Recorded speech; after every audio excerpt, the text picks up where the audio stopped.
gars yi Iran bombardé na des bases militaires Amérique yu nekkoon biir Qatar teg ci nag bombardé yi nga xamante ne si ay bases militaires yu nekkoon biir Irak loolu lépp lu ko waral lenn lu dul ki nga xamante ne mooy Donald Trump opération yi nga xamante ne si defoon na ko foofee ca Iran loolu waral réponse Iran ci ay bases militaires am yu mu def ci biir Qatar ak Irak cooli nag mën nañu wax ni guerre bi jeexagul parce que jamono ji may wax ak yow réunion urgence am na foofee ca ñi nga xam ne mooy Maison Blanche lépp nag lu ko waral comme ni leen ko waxee sànq rek opération bi nga xamante ne si Iran nañ ko def te ku ko def kenn ku dul Donald Trump 3 sites yi nga xamante ne si laaloon na ko ak i bombam loolu nag moo tax Iran daal di répondre réponse bi yëpp nag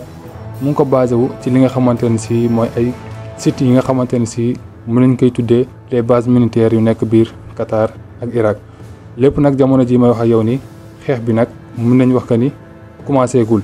jamono ji nag Iran soxla na li nga xamante ni si mooy ndimbal maanaam